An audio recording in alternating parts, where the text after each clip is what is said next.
அந்தமதாவது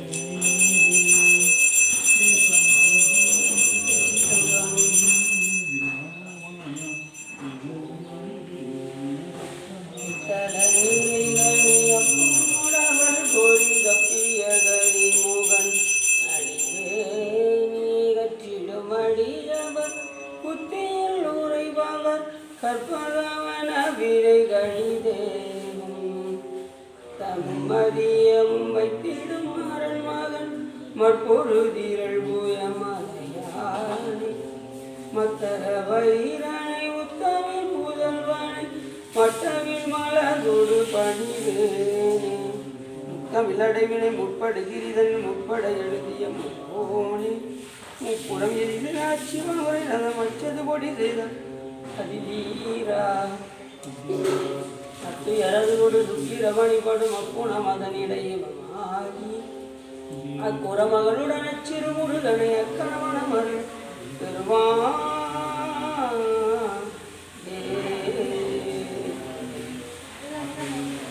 எந்தாயுள்ளனக்கருள் தந்தையும் குலமானவை இதனையாள் கந்தா கதிவேலவனே உமையாள் மைந்தா குமரா மறைநாயகனே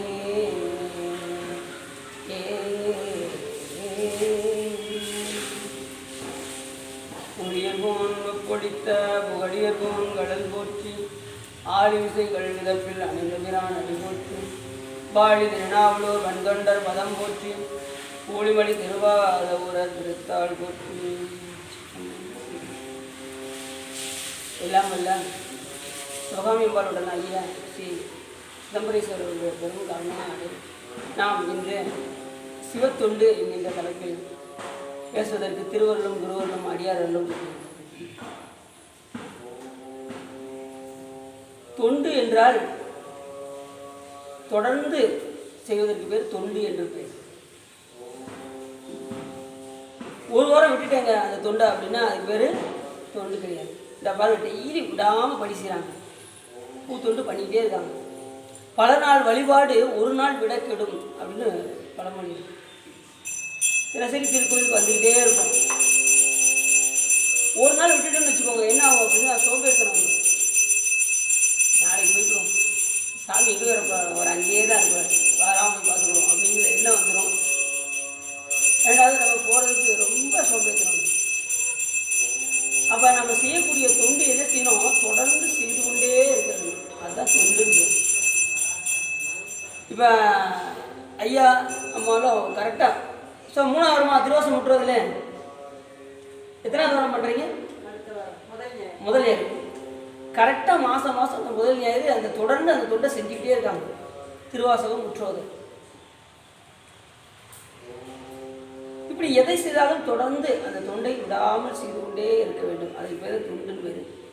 தொண்டிலே சிவத்தொண்டு ஏன் சிறந்தது அப்படின்னா, எத்தனையோ வகைகள் தொண்டுகள் இருந்தாலும் சிவத்தொண்டு ஏன் சிறப்புடையது என்று சொன்னால், சிவபெருமான் ஒருவர் தான் பிறப்பு இறப்பு இல்லாதவர்.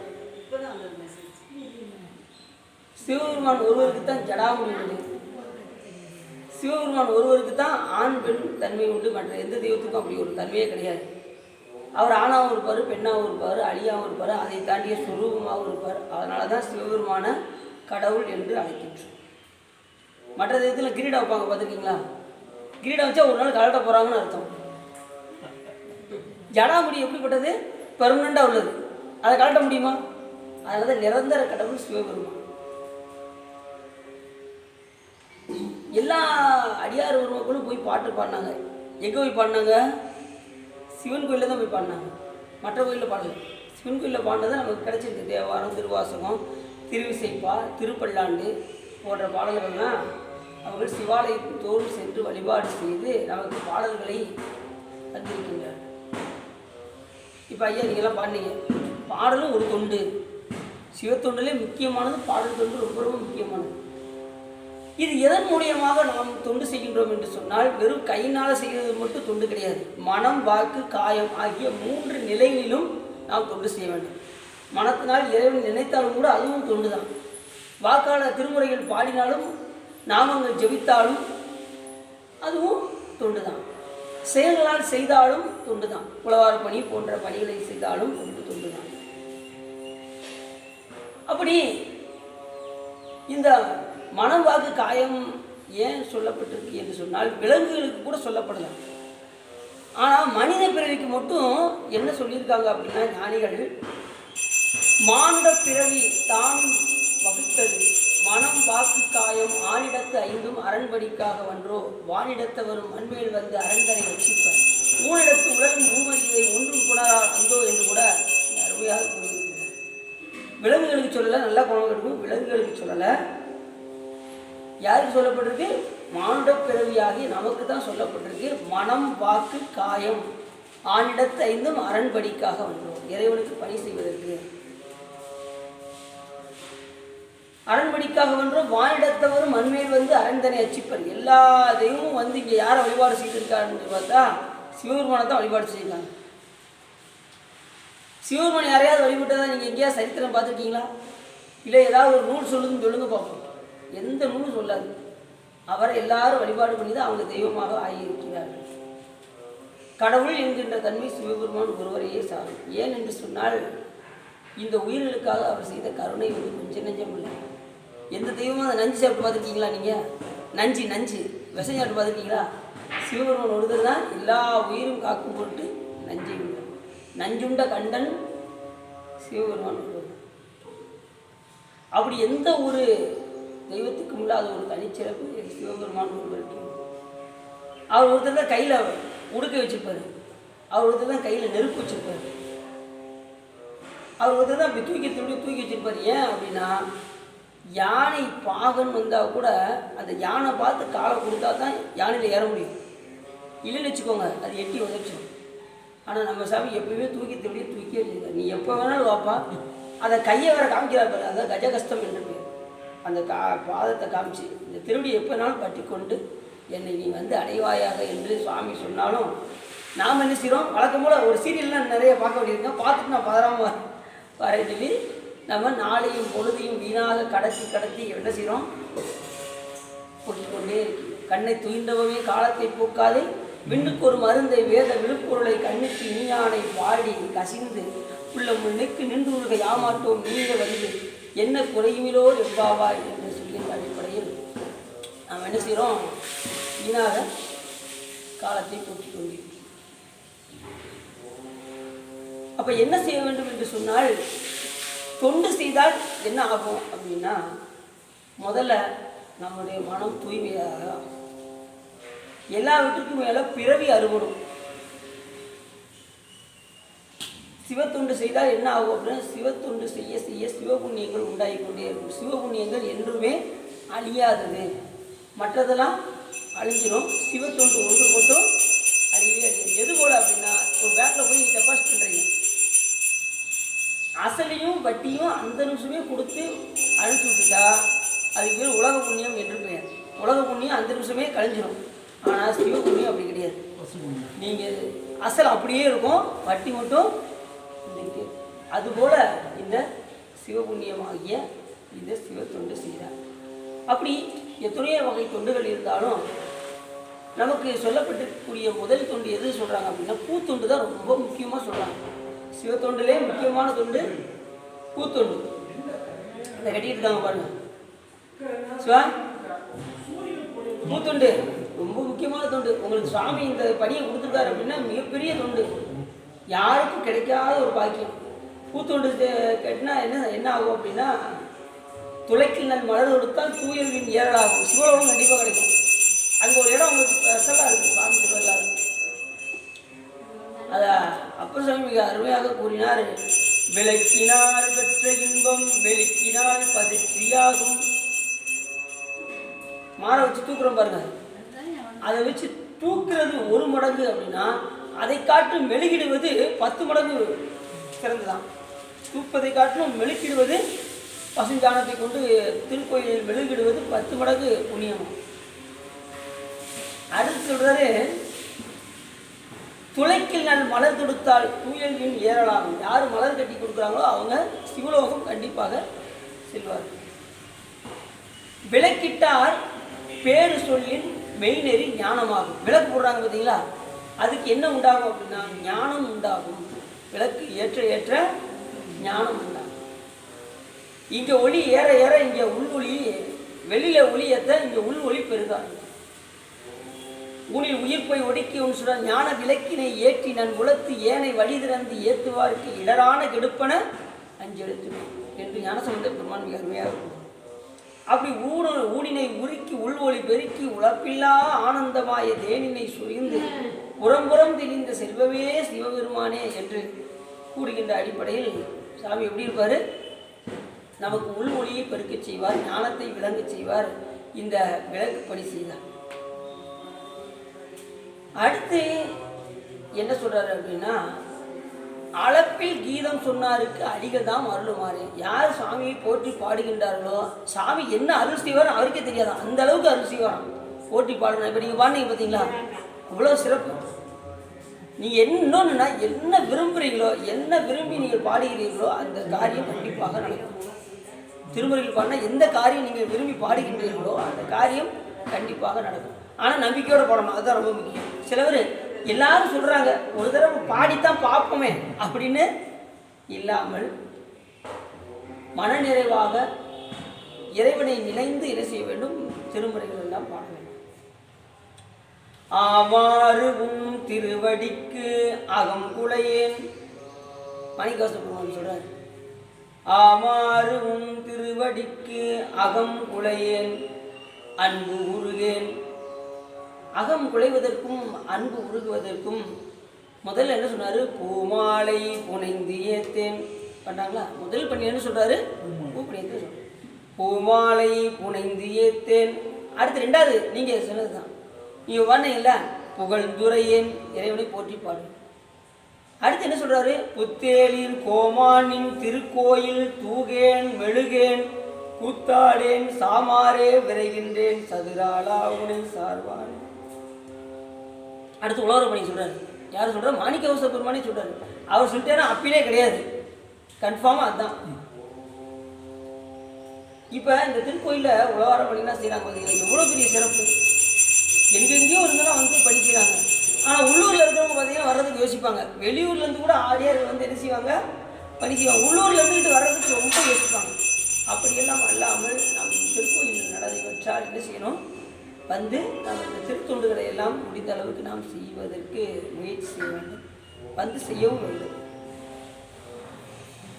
ஆமாறும் திருவடிக்கு அகம் குலையின். அகம் குலைவதற்கும் அன்பு உருகுவதற்கும் இறைவனை உருகி உருகி வழிபாடு செய்வதற்கும் எது சிறப்பு அப்படின்னு கேட்டால் முதலில் பூமாலை புனைந்து ஏற்றுதல். இந்த பூமாலை புனைந்து ஏற்றுதலுக்கு எத்தனையோ புண்ணியம் செய்வாருக்கு பூவுண்டு நீருண்டுன்னே சொல்லிட்டார். யாரு?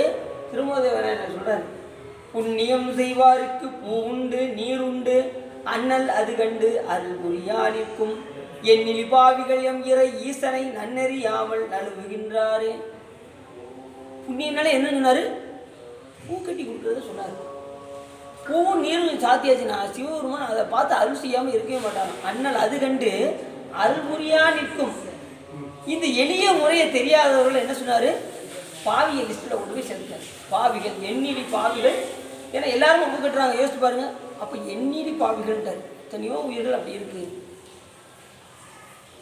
சுந்தரம் சாமிகிட்ட போய் கேட்டாங்க, சாமி பாவிகள் யார் சாமி அப்படின்னாரு.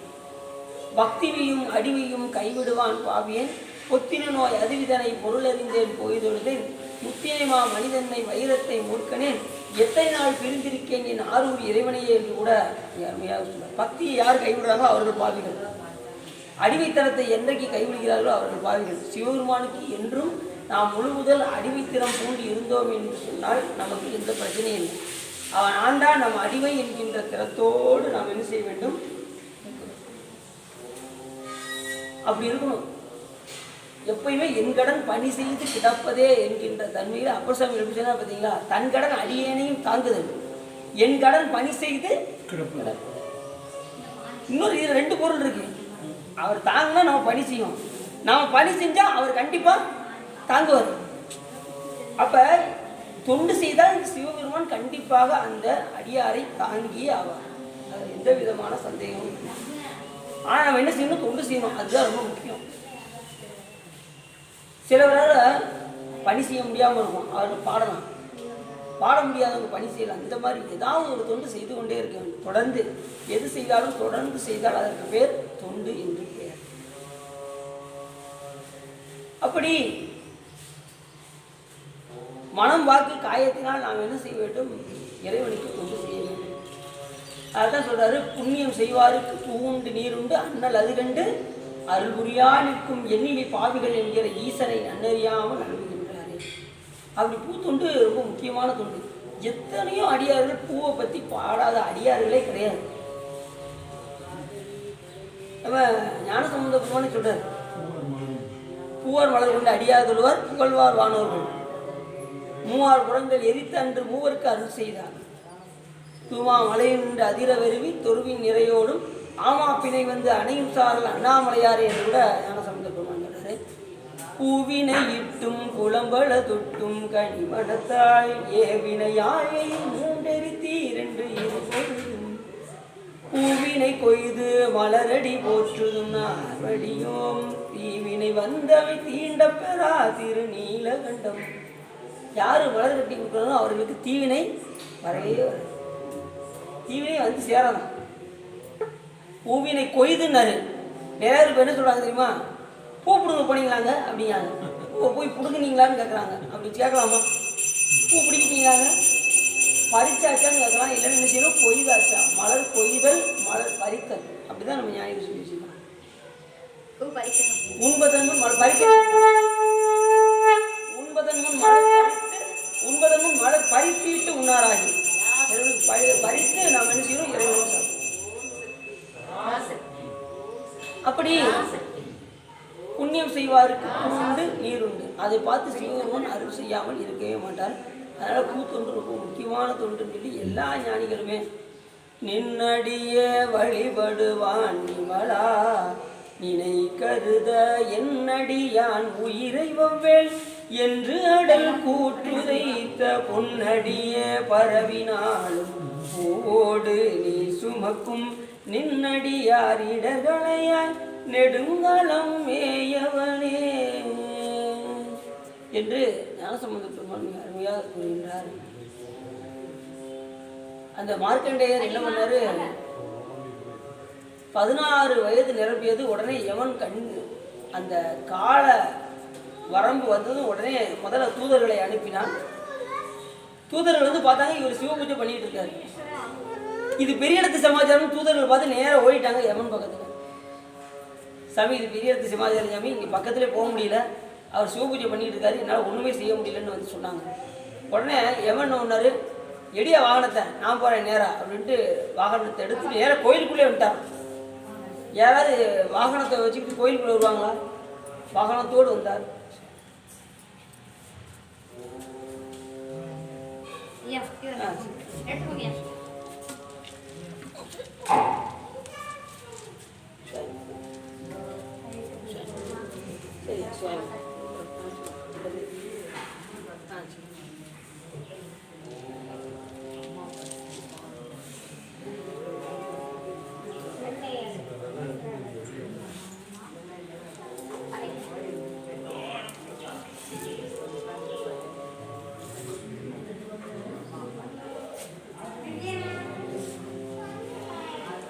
அப்படி யமன் என்ன பண்ணாரு? நேர கோயிலுக்குள்ளே வந்தார். அப்ப சுவாமி என்ன பண்ணாரு? இடது பாதத்தை எடுத்து ஒரு எத்து தான் என்னாரு? யமன் இறந்தே போயிட்டார். அப்புறம் அவருடைய மனைவி மடிப்பிச்சை கேட்டு அதுக்கப்புறம் சுவாமி கொடுத்து அப்புறம் நம்ம அடியார்களை எதுவும் செய்யக்கூடாது அப்படின்னு சுவாமி சொல்ல, அதுலேருந்து நம்ம அடியாரை யமதேவன் எதுவுமே செய்ய மாட்டார். அப்படி தெரியாமல் கொண்டு போயிட்டா சிவபெருமான் தெற்க நோக்கி தட்சிணாமூர்த்தியாக இருந்து என்ன செய்வாராம்? அந்த உயிரை மீட்டு கொண்டு வருவார். அதுக்காக தெற்க பக்கம் இருக்கார் சாமி. தெற்க யார் இருக்கா? யமன் இருக்காது. அந்த திசையை நோக்கி சுவாமி ஏன் இருக்காரு அப்படின்னா, மடித்தாடு மடிமை கண் அன்றி நீ மனநே நீ வாழும் நாளும் தடுத்தாட்டி தருமனால் தமசெக்கிடும் போது தடுத்தாட்கொள்வான் கடுத்தடத்து தவறுகவும் எரியகளும் கரிய பாம்பும் பிடித்து ஆடும் புலியூர் சிற்றம்பலத்து உறையும் எம்பெருமானை பெற்றாமன்றே என்று சுந்தரம் சாமிகள் அருமையாக பாடுகின்றார். மடித்து யார் ஆடுறா? எந்த தெய்வம் ஆடுது? பாதத்தை மடித்து ஆடக்கூடிய அந்த பெருமான். மடித்து ஆடும் அடிமைக்க நன்றி மனதே, நீ வாழ்நாளில் நீ என்ன செய்யணும்? தடுத்தாட்டி தருமனார் தமிழ் சைக்கிள் இடும்போது யார் ஒருவரை யமதேவன் என்ன பண்ணுவாராம்? நேரா அவனுடைய தண்டனை எப்படியுமே ரொம்ப கொடூரமாக இருக்கும். நேர செக்கில் கொண்டு போய் வச்சு சுவிட்சை ஆன் பண்ண போகிற நேரத்தில் சிவபெருமான் நிப்பாட்டுப்பா அப்படின்னு வரான். அது நம்மளுப்பா அப்படின்னு வரான். ஏன் அதுக்கு முன்னாடியே தடுத்துருக்கலாம்ல? ஏன் அப்படின்னா ஒருத்தர் இறக்கும் போது அவரை காப்பாற்றணும்னு வச்சுக்கோங்க, என்ன ஆகும்? அடுத்து வாழ்நாள் முழுக்கும் அந்த காப்பாற்ற வந்த ஆளை என்ன செய்ய மாட்டாரு, அவர் மறக்க மாட்டார். காப்பாத்தினால கண்டிப்பா மறக்கவே மாட்டாரு. அதனால சாமி தமர் சைக்கிள் இடும்போது தடுத்து ஆட்கள் நிப்பாட்டுப்பா, சுவிட்ச் ஆன் பண்ணிடாத. அது நம்மளால திருநீரை பாத்தியா, சுத்தராஜத்தை பாத்தியா, பிறகு கூட்டு போய் செட்டில் வச்சிருக்கா, விடுப்பா அப்படின்னு சொல்லி சாமி கூட்டு வந்துடுவாங்க.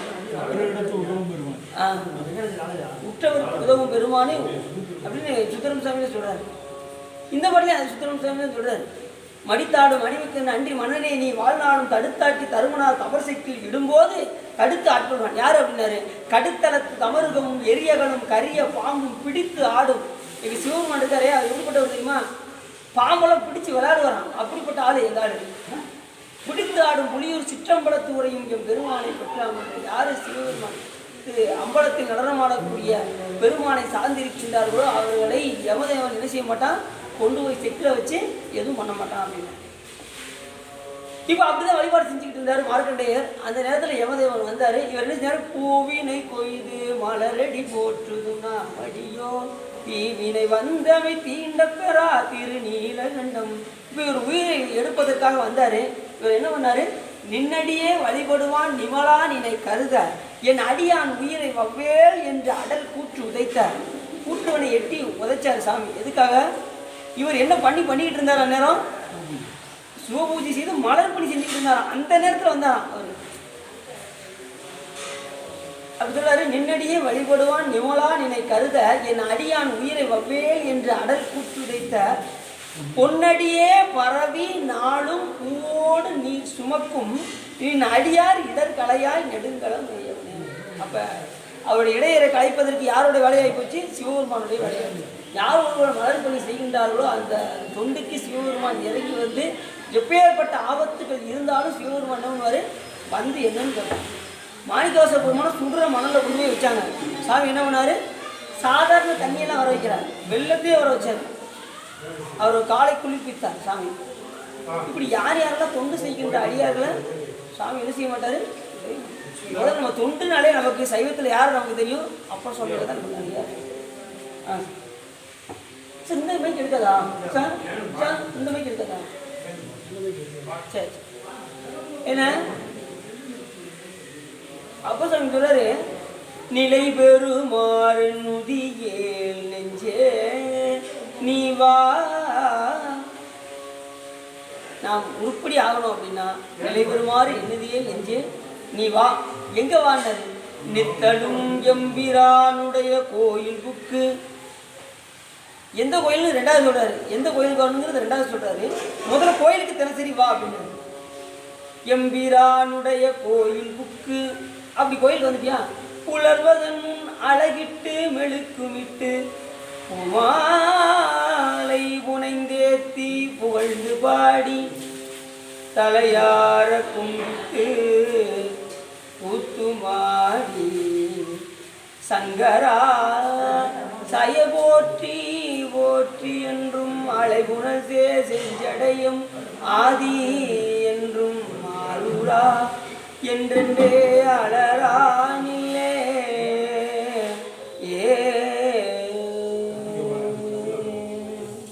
யார் பாடுறா?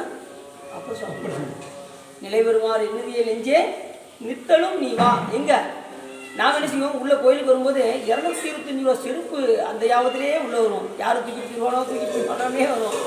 அப்புறம் நிம்மதி சாமியை கும்பிட மாட்டோம். ஏதாவது ஒரு பொருளை வெளியே வச்சுட்டு விட்டோம்னா அந்த சிந்தனையோடையே வரும். அதனால் எதையும் எடுத்து வராமல் ஈஸ்வரனுடைய நினைப்போடு நாம் என்ன செய்ய வேண்டும்? உள்ளே வரணும். உள்ளே வந்தால் சாமி சிந்தனையோடு வரணும், சாமி சிந்தனையோடு வெளியே போகணும். சிலர் பார்த்தீங்கன்னா கோயிலுக்கு வந்தால் உட்காந்துட்டு போகணும்னு சொல்லியிருக்காங்க அப்படின்ட்டு உட்காந்து என்ன செய்வாங்க?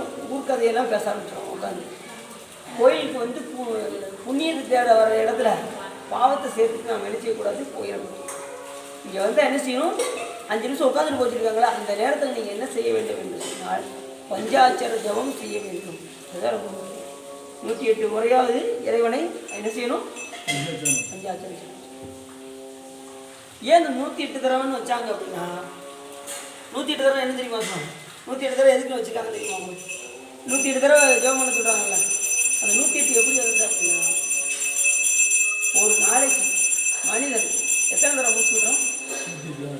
21,600 தடவை. அதில் பாதி எவ்வளவு? 26 பாதி 10,800. அந்த 10,800 100 மடங்கு அப்படின்னா அதில் ஒரு மடங்கு 108. நீ முழு மடங்குன்னு சொல்ல வேண்டாம், அதில் பாதியும் சொல்ல வேண்டாம். அந்த பாதியில் 100ல் 1 பங்கு சொன்னால் போதும் சாமி. அதில் 1 மடங்கு தான் 108. அந்த 108 தடவை நம்ம ஜெபம் பண்ணக்கூடிய நம்ம படுற ஒரு அந்த செயல் இருக்கு பாருங்க. சிலர் பார்த்தீங்கன்னா ஜெபம் அப்படி கட நிமிஷத்தை முடிச்சா வாங்க பூஜை முடிஞ்சிச்சு அப்படிம்பாங்க. அந்த மாதிரி அல்லாமல் ஜெபம் செய்யும்போது என்ன செய்யணும்? நிதானமாக அந்த காயை வேகப்படும். நிதானம். இந்த இருக்குல்ல, இந்த இருக்கு பாருங்க. சிலர் இப்படி வைக்கிறாங்க, இது மேலே இது மேலே அப்படி வச்சு விட்டுருங்க. அப்படி வச்சு மேல் நோக்கி விட்டுருங்க. அது முக்தி காண்பிக்க தான். அப்படியே விட்டுலாம். இது மேலே வச்சு விட்டுரும். அது இது வந்து மோட்சத்துக்கு மட்டும். இது இக பரம் ரெண்டுக்கும், இகத்துக்கும் பரத்துக்கும் ரெண்டுக்கும் இது மேலே. ஆமாம். இப்போ இம்மையில் கிடைக்கணும் உங்களுக்கு கிடைக்கணும்ல. இம்மையில் இந்த பிறவியில் கிடைக்கக்கூடியதும் இவ்வுலக வாழ்வும் அவ்வுலக வாழ்வும் அதுதான் இங்கே வச்சு ஜெபம் பண்ணுறது. அப்படியா? இந்த நடுவரில் இந்த இடத்துல நடுவரில் வச்சு மேலே வச்சு இதை மட்டும் பண்ணோம். அது மோட்சம் மோட்சம் மோட்சம். சரி சார். சரி, அப்படி நாம் என்ன செய்ய வேண்டும்? ஜெபம் செய்ய. ஜெபம் செய்யும்போது பஞ்சாட்சர ஜெபம் செய்ய வேண்டும். அதுவும் ஒரு தொண்டு தான். சிவத்தொண்டில் முக்கியமானது இறைவனை ஜெபம் செய்ய. நிலை பெறுமாறுதியே நெஞ்சே நீவா நித்தழும் எம்பிரானுடைய கோயில்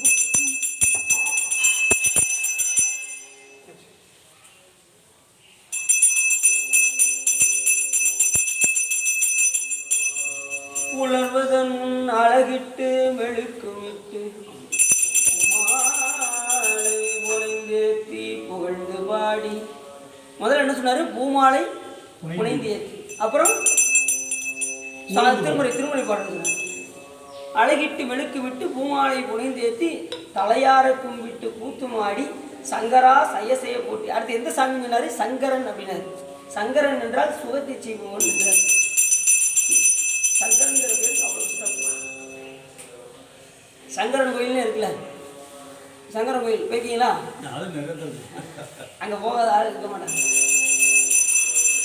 அங்கே வந்து சுவாமி சங்கரலிங்கேஸ்வரராக இருக்கும், சங்கர நாராயணராக திகழ்வார்.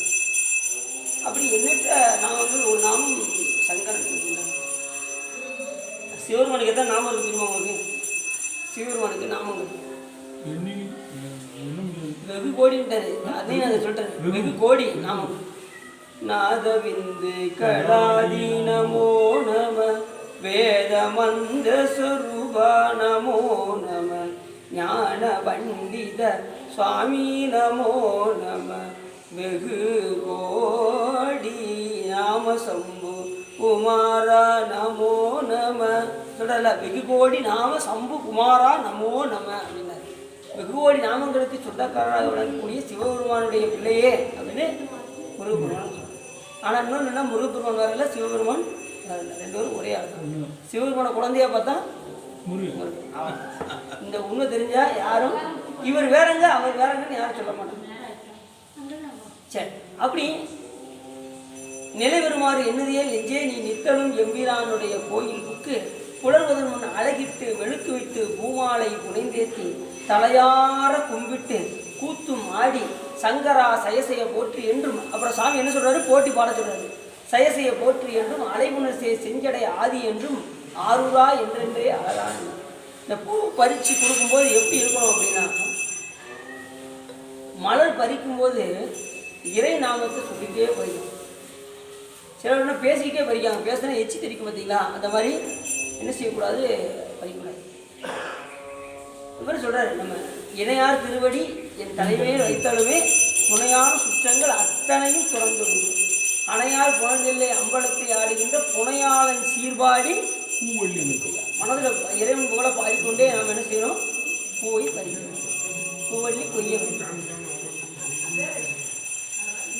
அப்போஸ்தலன் என்ன சொல்றாரு அப்படின்னா, திருநாமம் ஐந்தெழுத்தும் செப்பாராகி திறமுருகால் தீவன்னர் பேசாராகி ஒரு காலம் திருக்கோயில் சூடாராகி உண்பதன் முன் மலர் பறித்திட்டு உண்ணாராகி அருநோயில் கெட திரு வெந்நீர் அணியாராகி அழியற்றால் பிறந்தவாறு ஏதோ எண்ணி பெருநோய்கள் மிகநடிய பெயர்த்தும் செத்தும் பிறப்பதற்கே தொழிலாகி. இதுவும் ஒரு சிவத்தொழில் தான். திருநீர் அணிவது, ருத்ராட்சம் அணிவது, இறைவன் போல டெய்லி தினசரி பேசிக்கொண்டே இருப்பது, பேசா நாளெல்லாம் நீங்கள் சொற்பொழி பேசுறீங்க, நீங்கள் பேசிடுவீங்க, நாங்கள் எப்படிங்க பேசுறது அப்படின்னா, சிவருமாடைய அஞ்சலத்தை சொன்னாலே தினசரி பேசுறது. அஞ்சலத்தை எப்படி நீங்கள் டெய்லி சொல்லிடுவீங்க? ஜபம் பண்ணுவீங்க, அப்படி நாமத்தை சொல்லுவீங்க, சிதம்பரைசா அப்படிம்பீங்க, வைத்தியநாதா அப்படின்னு சொல்லுவீங்களா? எப்படியாவது சாமி போல கண்டிப்பாக ஒரு நாள் பேசுவீங்க. அப்படி பேசாத நாள்லாம் நமக்கு பிறவாத, பேசிட்டா கண்டிப்பாக நமக்கு பிறவாத நாளாக, பிறந்த நாளாக, நமக்கு தினசரி பிறந்த நாள் தான். ஏன்னா சாமி என்னைக்கு பிடிச்சோமோ, அவர் நாமத்தை என்னைக்கு உச்சரிக்க ஆரம்பித்தோமோ அன்னையிலேருந்து நமக்கு தினசரி பிறந்த நாள். அவர் மறந்தாச்சுன்னா நமக்கு என்ன நாள்? டெத் நாள். அதனால் அவரை நினைந்தாச்சுன்னா நமக்கு பிறந்த நாள். உறங்கும் போதும் எழும்போதும் துஞ்சலும் துஞ்சல் இல்லாத போதிலும் நெஞ்சகம் நைந்து நினைவின் ஆகும். யார் சொல்றா? ஞானசம்பந்தர். அப்படி எந்த நிலையிலும் தூங்கினாலும் தூங்கி எழுந்தாலும் இறைவனுடைய புகழை சொல்லி கொண்டே நின்றாலும் நடந்தாலும் கிடந்தாலும் வீழ்ந்தாலும் விழித்தாலும் இவைத்தாலும் அன்றாடும் மலர்பாதமாகிய சிவபெருமானுடைய திருவடியை நினைந்து நினைந்து என்ன செய்யணும்? அந்த நாமத்தை நம்ம சொல்லிக்கிட்டே இருக்கணும். அதுவும் ஒரு தொண்டு தான். திருநீர் பூசுவது, ருத்ராட்சம் அணிவது, அப்புறம் உண்பதன் முன் மலர் பறித்துட்டு இறைவன் கொடுப்பது. உண்பதன் முன் மலர் பறித்துனா அப்படின்னா, அதிகாலையில் 4 to 6 பார்த்தீங்களா, அந்த நேரத்தில் மலர் பறித்து கொடுக்கணும். மற்ற நேரம் பறிப்பதை காட்டிலும் அந்த நேரத்தில் பறித்து கொடுக்குறது ரொம்ப சிறப்பு. ஏன் அப்படின்னா, அந்த வண்டுகள்லாம் போய் அந்த பூவினுடைய தேனை உரிவதற்கு முன் நாம் என்ன செய்ய வேண்டும்? அந்த மலர்களை பறித்து சிவபெருமானுக்கு எச்சில்லாத பூவாக கொண்டு போய் கொடுக்கணும். அதுதான் சிறப்பு. அது மாதிரி காலையில் 4 to 6, சாயங்காலம் 4 to 6 இந்த நேரத்தில் பறித்து சுவாமி கொடுத்தா ரொம்ப சிறப்பு.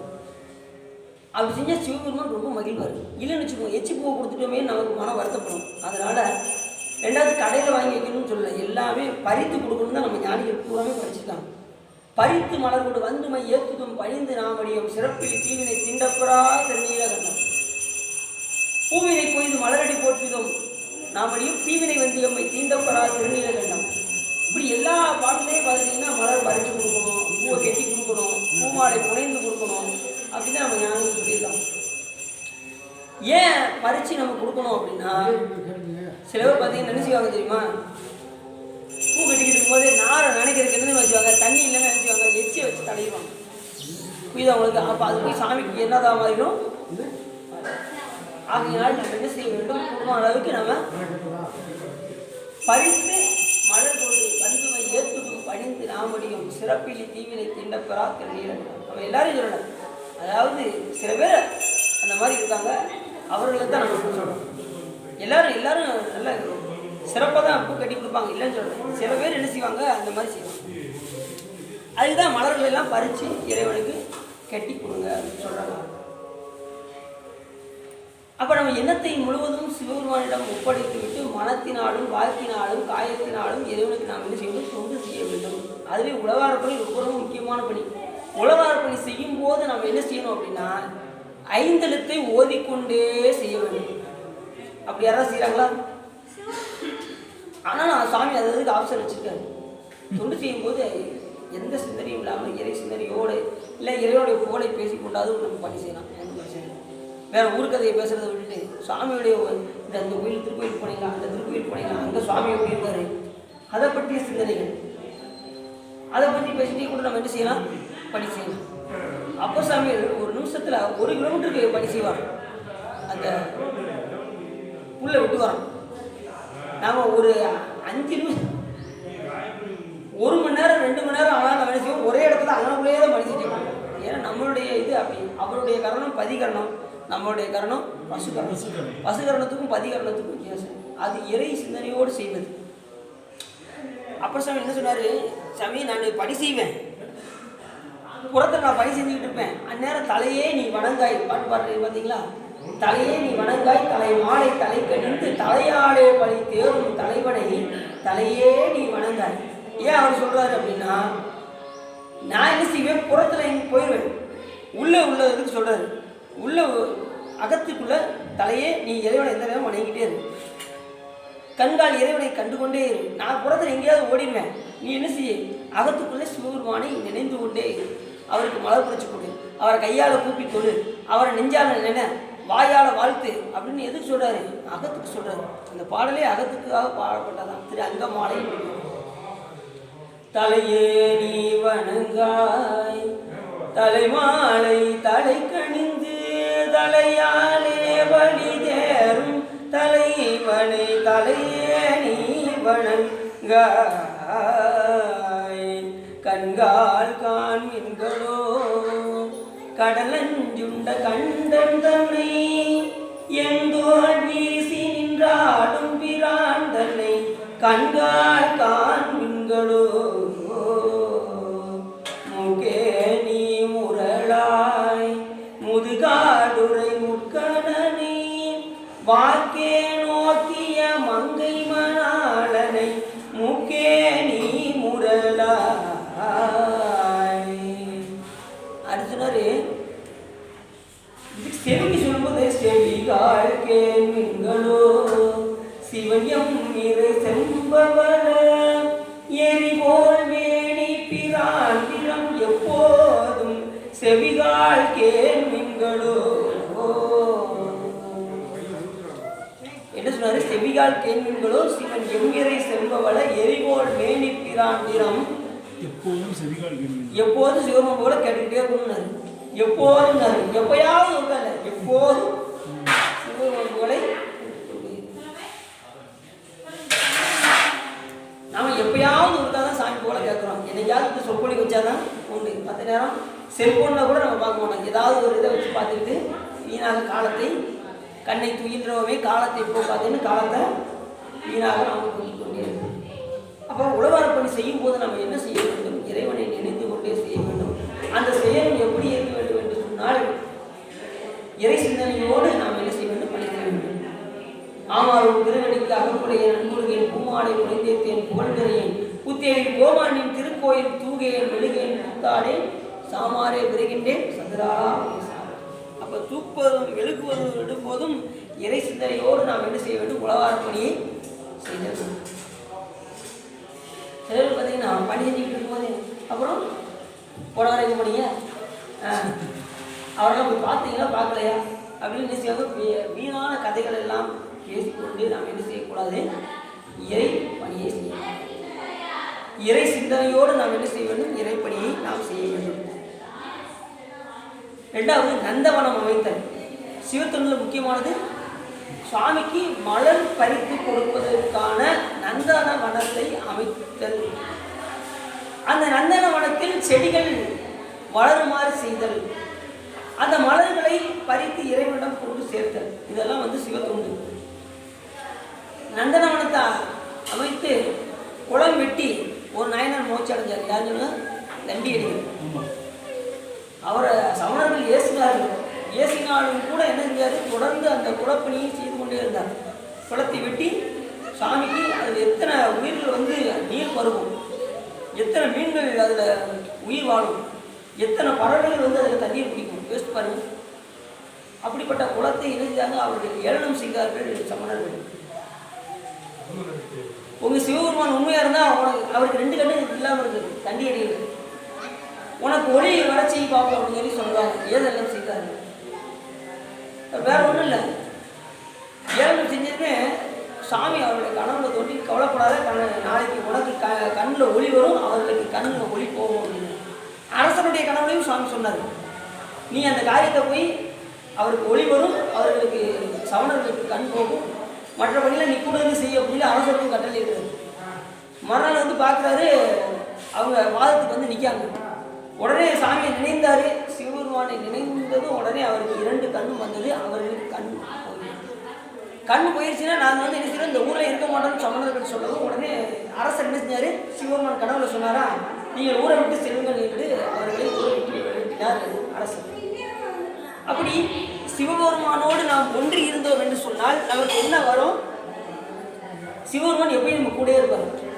இறை தொண்டு செய்து கொண்டே இருந்தோம் என்று சொன்னால் சிவபெருமான் நம்மளை விட்டு வேற எங்கேயும் போக மாட்டார். நான் அடிக்கடி பார்க்குறவங்களா அந்த அம்மா பணி செஞ்சுக்கிட்டே இருக்காங்க. எதிலும் எதையாவது ஒன்று விளக்குத எத்தனை பணி செஞ்சுக்கிட்டே இருக்காங்க. கொஞ்சம் தண்ணி கொண்டு வரீங்களா?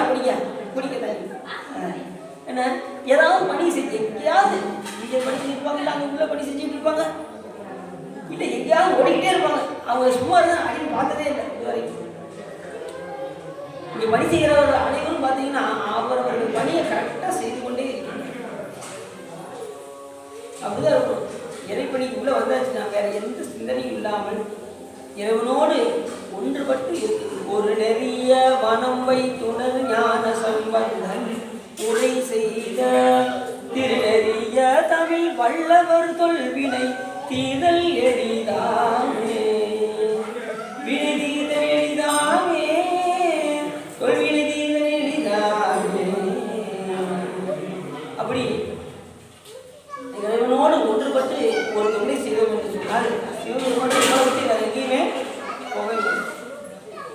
சரி, அப்படி மலர் பறிப்பதற்கு உண்டான நந்தன வனத்தை அமைத்தல், செடிக்கு தண்ணீர் ஊற்றுதல், சிவபூசைக்கு உதவுதல். யார் ஒருவர் சிவபூசைக்கு உதவுகின்றார்களோ அவர்கள் என்ன செய்வார்கள்? மேன்மை அடைவார்.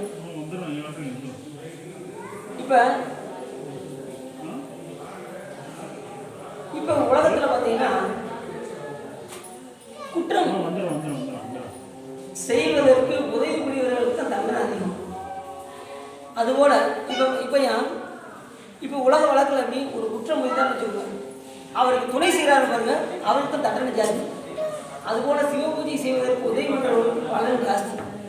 மலர் சிவபூஜை செய்கிற அடியார்களுக்கு மலர் வைத்து கொடுத்தல்,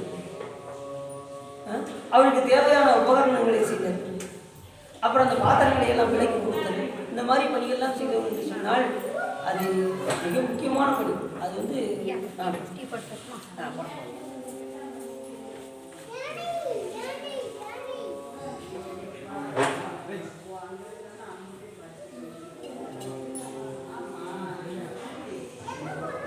சிவபூஜைக்கு உதவும். சிவபூஜைக்கு உதவணும்னா அது மாதிரி ஒரு புண்ணியம் கிடைக்கவே கிடையாது. அது மாதிரி ரொம்ப நுண்ணிப்பான புண்ணியங்கள்லாம் பார்த்தீங்கன்னா சாமியுடைய அந்த நூல்கள் இருக்கு இல்லையா, அதெல்லாம் தானம் கொடுக்குறது அது முக்கியமான தொழில். இப்போ ஒரு திருமணி புக்க ஒருத்தவங்க கொடுக்குறீங்கன்னு வச்சுக்கோங்க, அது முக்கியமான தொழில். அதை வந்து தொடர்ந்து செய்யலாம் அந்த பணியை. சிவத்தொழில் ரொம்ப நுண்ணியமான ஒரு தொழில் எது அப்படின்னா ஞான நூல்களை பிறருக்கு கொடுத்து படிக்க செய்யலாம். அது ரொம்ப முக்கியமான தொழில். ஞான நூல்களை ஓதுவித்தல், கேட்புவித்தல், ஈரமில்லாத பொருளை சிந்தித்தல், இவை 5 இறைவனை அடைவிக்கும் எளிமையான பூசை இருக்காரு நமது. அப்படி நூல்கள் எல்லாம் படிக்க வைப்பது, கேட்க வைப்பது. 2வது தான் கேட்டன்னு ஒரு வாக்கப்படாது, தான் கேட்கணும் முதல்ல. 2வது பிறருக்கு சொல்வது வர. அப்படி இறை நூல்களை நாம் என்ன செய்ய வேண்டும்? பிறருக்கு எடுத்து உரைக்க வேண்டும். சிலர் பார்த்தீங்கன்னா தான் மட்டுமே படிச்சுட்டு கடைசி வரைக்கும் யாருக்கும் சொல்லாமல் கடைசி போய் சேர்ந்துருவாங்க. அது அணிநாத பெருமன் பல பாடல்கள் சொல்கிறார். அப்படின்னா வந்து யாரையோ விட்டு கொடுக்குறவங்களுக்குலாம் என்ன செய்வாங்க? அவங்களுக்கு பல விதமான கவிதைகள்லாம் எழுதி கொடுப்பாங்க. உங்களை மாதிரி ஒரு ஆள் உண்டாங்க அப்படின்னா உடனே அவர் ஒரு 500 ரூபா கொடுப்பாரு. 500 ரூபா அந்த நிமிஷமே கலைஞ்சிடும். ஆனால் சிவபுண்ணி அப்படி கிடையாது. எத்தனை பிறவிகள் இருந்தாலும் தொடர்ந்து நமக்கு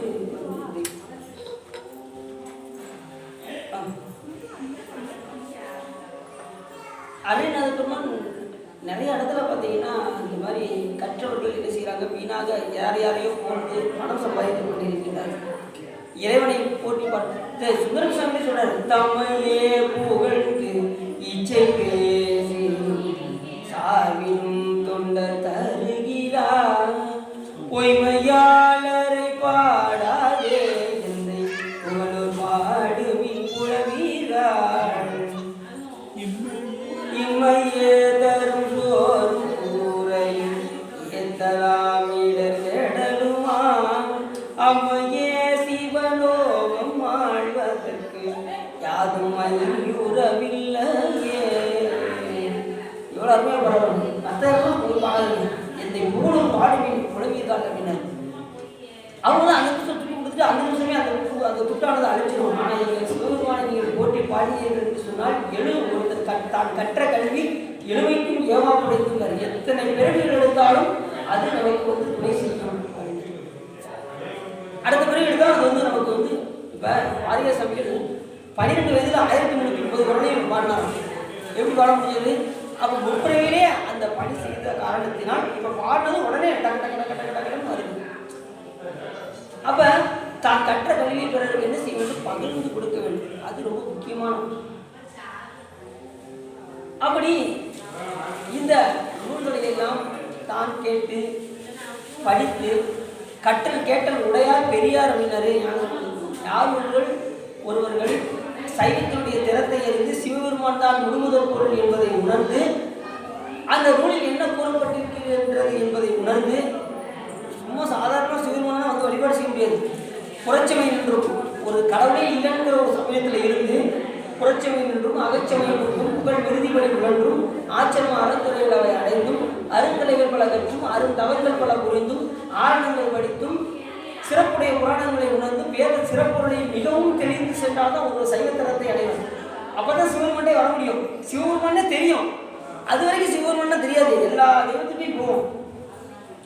இதில் சைவத்துக்கு வந்ததுக்கு அப்புறம் சிவபெருமான் தான் முழுமுதல் பொருள் என்று தெரிஞ்சு வந்ததுக்கு அப்புறம் இதில் சரியாகிரியா யோகம் பெற்று ஞானத்தினால் சிவனடியை சேரும். சரி என்பது இறைவனுக்கு உடலால் செய்யக்கூடிய தொண்டு. உடலால் பண்றீங்களா, இதெல்லாம் சரி. வலது பணி செய்தல் இதெல்லாம் சரி தொண்டு. கிரி என்பது வாக்கால் செய்யக்கூடிய தொண்டு. திருமுறைகள் பாடுதல், நாமம் ஜெபித்தல் இருந்த பணி. அடுத்து யோகம் என்பது மனதினால் நினைக்கக்கூடிய தொண்டு. நாம் மனதால் எப்படி தெரியுமா நினைப்போம்?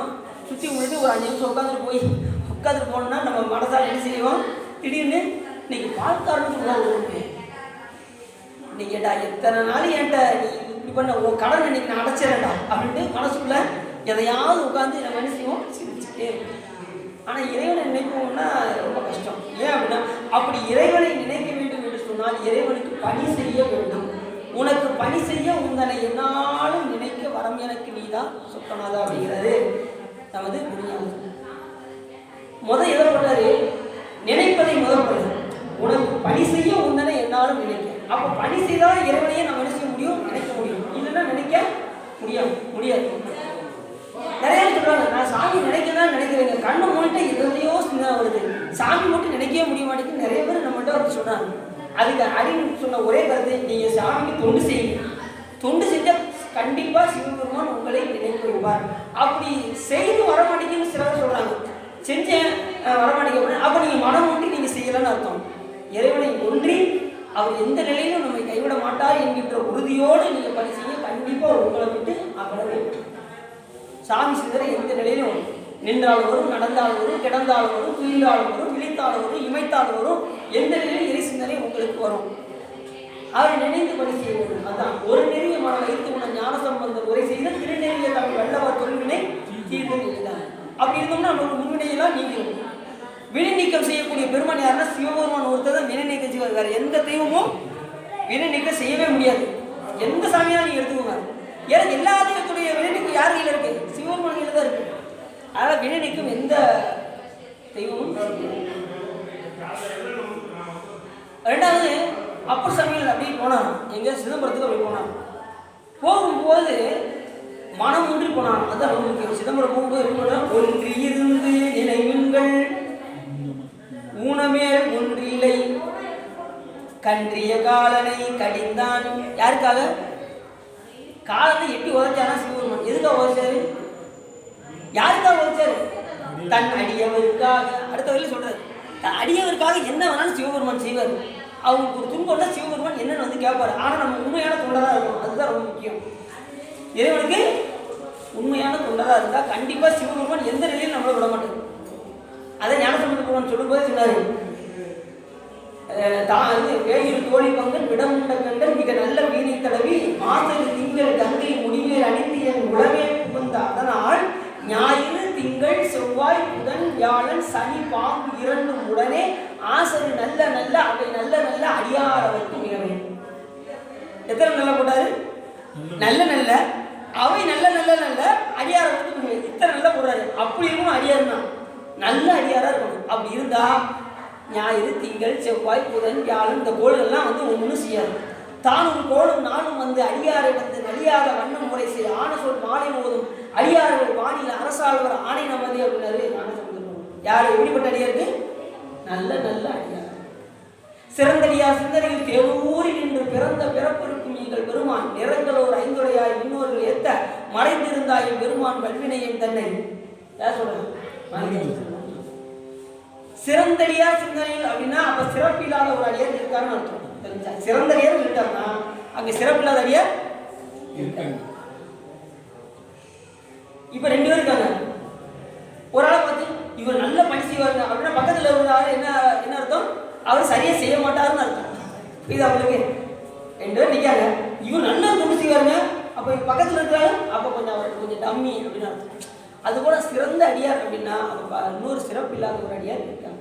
எத்தனையோ பேர் வேலை போட்டு ஏமாத்துறாங்கல்ல, சிவனோட போட்டு ஏமாத்துறாங்கல்ல, திருநீர் தெரிஞ்சுட்டு ஏமாத்துற அடியார்கள் இருக்கதான் செய்யறாங்க. அதனால தான் சொன்னாரு மாணிக்கவாசகர் பெருமான் சிறந்த அடியார் சிந்தனையில். அப்படி யார் சிவபெருமானுடைய சிந்தனையோடு இருக்கிறார்களோ அவர்களுக்கு தேனூரி நின்று சிவபெருமான் உள் நின்று இருந்து அருள் செய்வான். தன் நின்று முன் நின்று படற்கையாக நின்று இருந்து அருள் செய்வார். சுத்தமாயா மூலத்துல சுவாமி அந்த ஆன்மாக்களுக்கு விஞ்ஞானகலர் ஆன்மாக்களுக்கு முன்னின்று அருள் செய்வார். ரெண்டாவது பிரளயாகலர் ஆன்மாக்களுக்கு அவங்களுக்கு முதல் உள்ளவங்களுக்கு ஒரு குணம், ரெண்டாவது உள்ளவங்களுக்கு 2 குணம். அப்படிப்பட்ட ஆன்மாக்களுக்கு சிவபெருமான் தன்னிலையாக நின்று அருள் செய்வார். முதல்ல முன்னிலை, அடுத்து தன்னிலை, அடுத்து நம்ம சகலவர்க்க ஆன்மாக்களுக்கு சிவபெருமான் படற்கையில் வந்து குருநாதராக இருந்து மானுட சட்டை தாங்கி வந்து சிவபெருமான் வந்து அருள் செய்வார். நமக்கெல்லாம் எப்படி ஒருவரை குருநாதராக. அப்படிப்பட்ட குரு நம்மை தேடி வந்து உபதேசம் செய்யும் போது நாம் அந்த மந்திரத்தை நாம் என்ன செய்யணும்? பிடித்து கொண்டு அதை நித்தலும் ஜெயிக்க வேண்டும். அது ஒரு வகையான இதெல்லாம் சிவகுரு. அப்படி நாம் என்ன செய்ய வேண்டும்? சரீகிரி யோகம் ஞானத்தினால் நாம் என்ன செய்ய வேண்டும்? இறைவனுக்கு தொண்டு செய்ய வேண்டும். மானுட பிறவித்தை இவ்வளவு சொல்லிக்கல, எந்த பிறவிக்கும் சொல்லல. மானுட பிறவி தானும் வகுத்தது மனம் வாக்கு காயம் ஆண்டத்தையும் அரண்மணிக்காரன்றோ அரண்மணிக்காக நம்ம வந்திருக்கோம். நம்ம வாழ்ந்த பிறவியே எதுக்கு அப்படின்னா சிவபெருமானுக்கு தொண்டு செய்வதற்கு தான் நம்ம வந்திருக்கோம். இது தெரியாம தான் நம்ம என்ன செஞ்சுட்டு இருக்கோம்? வீணாக காலத்தை. அப்ப இருக்கும்போது என்ன செய்யணும்? காலம் உண்டாகவே காதல் செய்து உய்வேன். யார்கிட்ட காதல் செய்யணும்? மனைவி மக்கள் கூட தானே அப்படின்னு சொல்றது. யாருக்கிட்ட காதல் செய்யணும்னா சிவபெருமானிடம் நாம் என்ன செய்ய வேண்டும்? காதல் செய்யணும். அவன் மேல் அன்பு கலக்க வேண்டும். அதன் குறைந்து அன்பு பெருக நாம் வழிபாடு செய்யணும். அதுக்கு அடிப்படை தொண்டு செய்ய வேண்டும். தொண்டு செய்யறதான் சிவபெருமானுடைய அன்பை நாம் பெறலாம். அப்படி தொண்டு செய்கின்ற அடியார்கள் சிவபெருமான் நிலைக்கு விட்டதா சரித்திரமே கிடையாது. யாராவது பணி செஞ்சு கீழே போயிருக்கான்னு சொல்லுங்க பார்ப்போம். ஒரு அடியார சாமி விட மாட்டாரு. எத்தனை பேர் இருந்தாலும் சரி. 2 வயசு குழந்தை 70 வயசு ஆகுது. அவர் பார்த்து வளர்ந்த குழந்தை ஆனவனா என்னன்னு கேட்டாரு. 70 வயசு ஆகுது, 2 வயசு குழந்தைய பார்த்து ஆனவனா உனக்கு என்னன்னு தெரியுமான்னு கேட்டாரு. அந்த குழந்தை வேற ஒன்றும் இல்லை. 2 வயசு குழந்தை எப்படி இருக்கும்? அப்படி அந்த கையை வச்சு உச்சந்தலையில இருந்து உள்ளங்கால் வரைக்கும் அப்படி கையை அப்படி நீட்டுச்சு.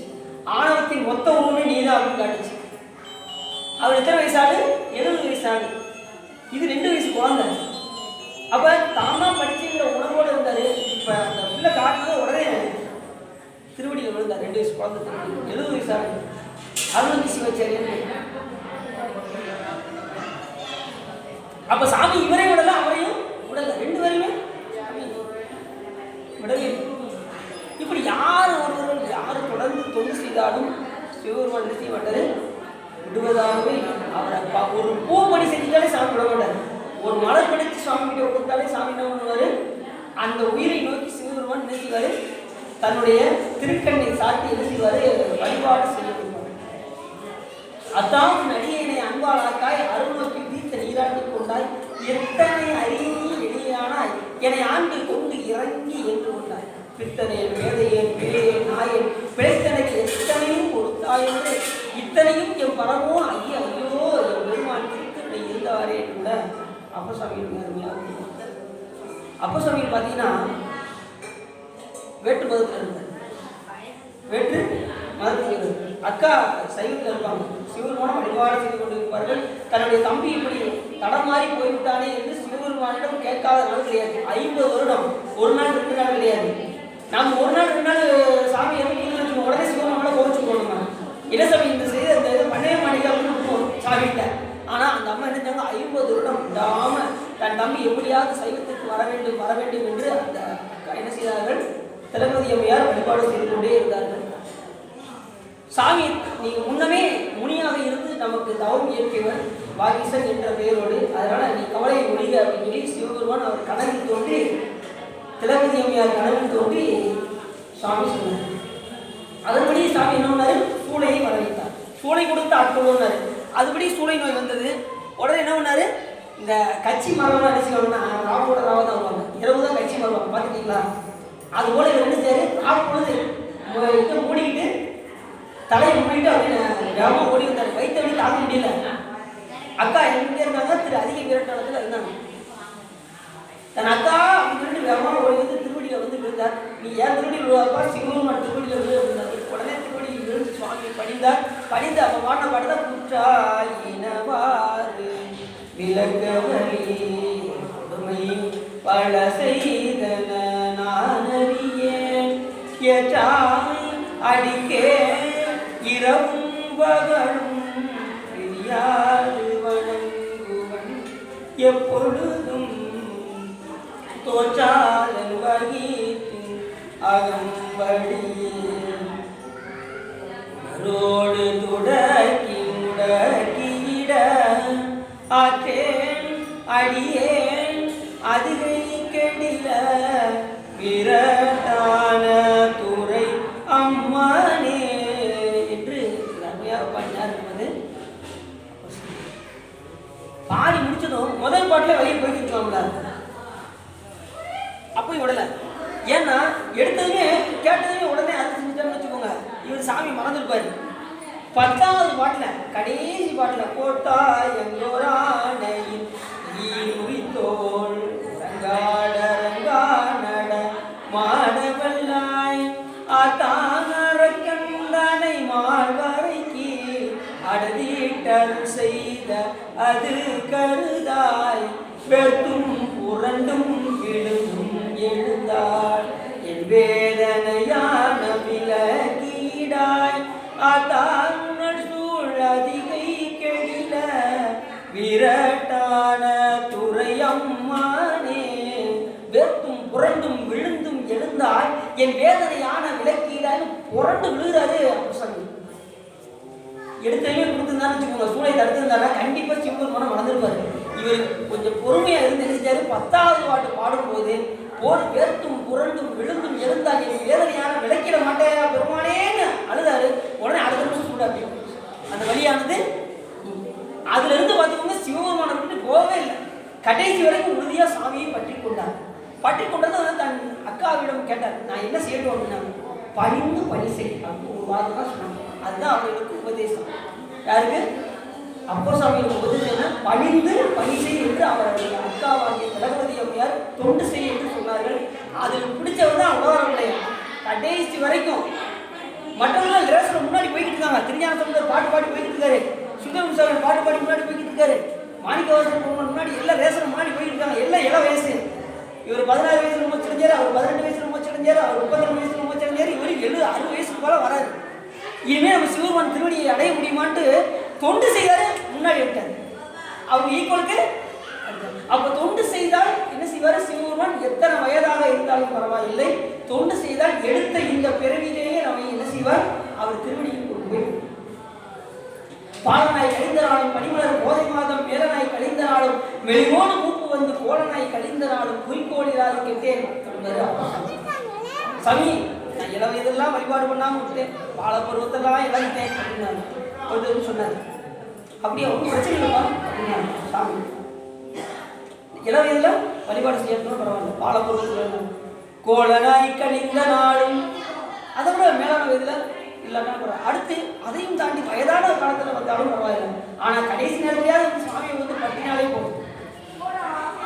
பாலனாய் கழிந்த நாளும் பனிமலர் கோதை மாதம் மேலனாய் கழிந்த நாளும் வெளிவோடு மூக்கு வந்து கோலனாய் கழிந்த நாளும் குறிக்கோளில்லாது கேட்டேன் அப்படின்னு சாமி. நான் இதுவரைக்கும் என்ன செஞ்சேன்? குறிக்கோள் இல்லாமே குறிக்கோள் இல்லாது கேட்டேன் செயலாம் பலனங்களுக்கு கொண்டிச்சரத்துள்ளானே என்பது அப்பசாமி பாடல். அப்ப இனிமேலாவது நாம் என்ன செய்ய வேண்டும்? சரி, நமக்கு இந்த வயசுலேயே சாமி கொடுத்துருக்காரு. சிலவர் பார்த்தீங்கன்னா 7 வயதுலேயே வந்துருவாங்க, சின்ன பிள்ளையிலே வந்துருவாங்க. குழந்தை பாடம், திருமுறையில் தேவாரம் பாடம். என்ன காரணம் அப்படின்னா, அது முற்பிறவியிலே என்ன செஞ்சிருக்கு? இறைவனுக்கு மிகுந்த பணி செய்த காரணத்தினால் முற்பிறவிலே இறைவனுக்கு பணி செய்த காரணத்தினால அது இந்த பிறவியில் எடுத்த குழந்தை பருவத்திலே சுவாமி போட்டு பாடக்கூடிய நிலைக்கு வருகிறது. சிலர் நம்ம வருத்தமா இருக்கும். சின்ன பிள்ளையை பாடும்போது நமக்கு எப்படி இருக்கும்? இந்த பிள்ளை இப்படி பாடுதே, நம்மளால பாட முடிய மாட்டேங்க அப்படின்னு வருத்தப்படணுமா? நம்ம பாட மாட்டோமா? சிலர் பார்த்தீங்கன்னா தொண்டு அதிகமாக செய்வாங்க. அடிச்சுப்பா அது இது மரத்தை வெட்டணும், இது வெட்டணும், வேகமாக பணி செய்யணும், தூக்குவதும் மெழுக்கிடுவதும் மணல் கட்டுவதும் ரொம்ப வேகமாக செய்வாங்க. என்ன காரணம்? அவர்களிடம் உழைப்பு அதிகமாக இருக்கு. சிலர் பார்த்தீங்கன்னா எதுக்கும் செய்வோம் அப்படிங்கிறவங்க இருக்கத்தான் செய்கிறாங்க.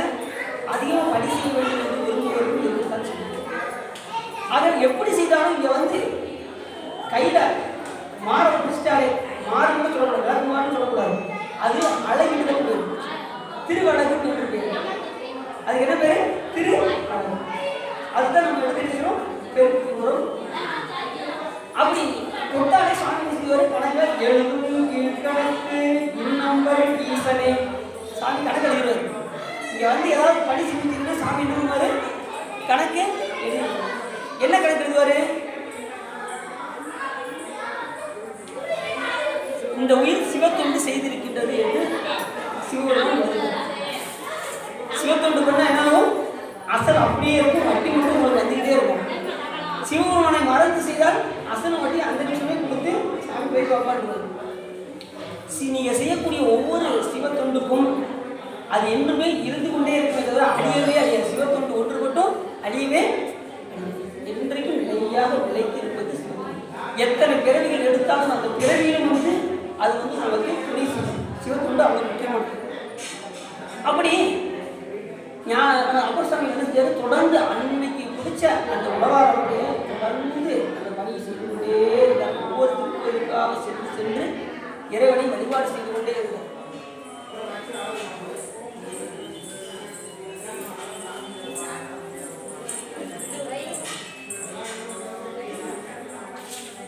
அது மாதிரி இறைவனை போட்டு பாடுங்க. யாருன்னா திருமுறைகள்லாம் பாடுறீங்களா? திருமுறைகள் பாடுறீங்களா? பாடுங்க, எப்போது ஒருக்க பாடுங்க அப்படின்னு இல்லாம எப்போதுமே பாடுங்க. இறைவன் போல பாட பாட என்ன ஆகும் அப்படின்னா அகம் ஈஸ்வரன் மேல் அன்பு தொன்று. முதல்ல எடுத்து பூத்தொண்டு அப்படின்னு சொன்னேன். அப்புறம் நந்தனவனம் அமைத்தல். அப்புறம் நந்தனவனத்துக்கு அந்த செடிகளை வைத்து அதுக்கு தண்ணீர் ஊற்றி வளர்த்தல். அதுக்கப்புறம் அதை மலர்களை பறித்து இறைவனுக்கு கொடுத்தல். இதெல்லாம் ஒரு சிறப்பு. அடுத்து என்ன சொன்னேன்? இறைவனை போற்றி பாடிக்கிட்டே சொன்னேன். போற்றி பாடும்போது என்ன செய்யணும்? அடியார்களோடு சேர்ந்து பாடினா ரொம்ப சிறப்பு. தானாக பாடுவது ஒரு நிலை, அடியார்களோடு சேர்ந்து பாடுவது அது ஒரு நிலை. இப்போ ஒரு சத்சங்கம் இருக்குன்னு வச்சுக்கோங்க. அந்த சத்சங்கத்தோடு சேர்ந்து தொண்டு செய்தால் சிறப்பு அதிகம். கூட்டு வழிபாடுக்கு சிறப்புகள் அதிகம். இப்போ ஒரு தேர் இருக்குன்னு வச்சுக்கோங்க. தேர் நீங்கள் தனியாக ஒருத்தான இருக்குறீங்களா? ஏன் முடியல? சரி, எல்லாரும் சேர்ந்து இருந்தால் தேர. அதுபோல் ஒருத்தர் உடம்பு முடியலன்னு வச்சுக்கோங்க. அவர்களுக்காக நீங்கள் பாடுறீங்கன்னு வச்சுக்கோங்க. பாடும்போது ஒரு கூட்டம் சேர்ந்து பாடுனா கண்டிப்பாக சிவபெருமான் அருள் செய்வார். அப்போ அடியாரெல்லாம் சேர்ந்து இருந்து யாருக்காவது ஏதாவது உயிருக்கு நீ என்ன செய்ய வேண்டும், அந்த உயிருக்காக பாட வேண்டும். ரெண்டாவது சிவபெருமானும் மகிழ்வார், அதுதான் ரொம்ப முக்கியம். சாமி மகிழ்ந்து கேட்பார். பாட்டு பாடுறதுக்கு சிவபெருமானும் ரொம்ப பிடிக்கும். அப்படிதான் சாமகானம் பாடி ராவணன் என்ன செய்தார், சாமகானம் பண்ணார். கைலாய மலையை பேர்த்துக்கு புரண்டு தூக்குனார் கைலாய மலையை. சாமி சங்கரன் ஒன்றனும் சாமி லேசாமி ப்ரெஸ் பண்ணார் விரல வச்சு. அவரால் நகர முடியல, யாரால ராவணனால. அப்போ என்ன செய்யாரு, அந்த நேரத்தில் வாகீச முனிவராக இருந்த அப்பர் சாமி முன்பிறவியில் வாகீச முனிவராக திகழ்ந்தார். அவர் சொன்னார், நீ சாமகானத்தில் பாடினால் சிவபெருமான் உன்னை விட்டுருவாரு அப்படின்னார். உடனே இவர் அந்த நேரத்தில் என்ன செய்ய முடியும், தன்னுடைய நரம்பையை எடுத்து வீணையாக மீட்டி சாமி சாமகானம் பாடினார். உடனே சிவபெருமான் மகிழ்ந்து அவருக்கு சந்திரவாகனம் என்கின்ற ஒரு மாலையும் ஈஸ்வரன் என்கின்ற பட்டத்தையும் சுற்றி அவனேஸ்வரன் என்கின்ற பட்டத்தையும் சுற்றி அவர் யாராவது செய்வாங்களா, சிவபெருமான் செய்வார். ஆனால் அவர் தவறான வழியை பயன்படுத்தின காரணத்தினால ராவணன் அழிந்தார். இல்லைன்னா அவரை அழிக்கவே முடியாது. சாமி கொடுத்தாரு சந்திர வாகனத்தை என்ன சரி ஜடாயில் வெட்டினார், அது வேலை செய்யாமல் போயிடுச்சு. ஒரு உயிரை கொள்ளலாமா, கொண்டதுனால போச்சு. ரெண்டாவது அவர் அடிக்க முடியாது, சிவபூஜை பண்றவர். ஆனால் மாற்றான் மனைவி வெளியே வளர்த்தினால் சீதையை தூக்கி போனாரா, அதனால வந்து இல்லைன்னா அவர் அடிச்சுக்கவே. இப்படி சாமி செய்யக்கூடிய தொழில் முக்கியமானது எது என்று சொன்னால் இறைவனை போற்றி பாடுதல். இது சிவத்தொண்டில் முக்கியமான வாக்கினால் செய்யக்கூடிய தொண்டு. இப்ப பாடுறவங்க பாட பாட என்ன ஆகும்னா அகம் குறைந்து. இப்ப அகம் குறையணுமா குறைய வேண்டாமா, பாடும்போது உள்ள உருகணுமா வேண்டாமா. பாடுறதுலே பல நிலைகள் இருக்கு. என் முருக பாடுதல், அன்போடு பாடுதல், அகம் குறைந்து பாடுதல், என் முருக பாடுதல். இப்படி எலும்பெல்லாம் உருகுற மாதிரி பாடணும் சாமிக்கு பாடும்போது. அப்படின்னா உங்களை அறியாமலே கண்ணில் இருந்து கண்ணீர் வரும். அப்படி நம்ம என்னைக்காவது பாடணும் நினைக்கிறீங்க, கூட்டத்தோட கூட்டமாக பாடிட்டு ஓடணும் தான் நம்ம நினைப்போம். அப்படி அல்லாமல் இறைவனை போட்டு பாடும்போது மனம் ஒன்றி அந்த திருமுறையோடு ஒன்றணும். இப்ப தோடுடைய செவியன் விடையேறியோர் மதிசூடி. இப்ப அது பாடும்போதே சிவபெருமான் அந்த விடைவாகனத்தில் இருந்து தோடு அணிந்து விடை ஏறி அந்த தூவின் மதியாகிய மதியை சூடி இருந்து அருள் செய்கின்றார் என்கின்ற திறத்தை மனதில் நினைத்துக் கொண்டு நாம் என்ன செய்யணும், பண்ண ரொம்ப உள்ளறியாமே கண்டிப்போம். நம்ம திருமுறை பொருளை எங்குங்க, பொருள் அதை பாதம் பார்த்துட்டோம் அப்படின்ட்டு பொருள் தெரியாமல் பாடுறதும் உண்டு. ஆனால் பொருள் தெரிந்து பாடினால் இன்னும் கொஞ்சம் மனம் அகம் குறையும்.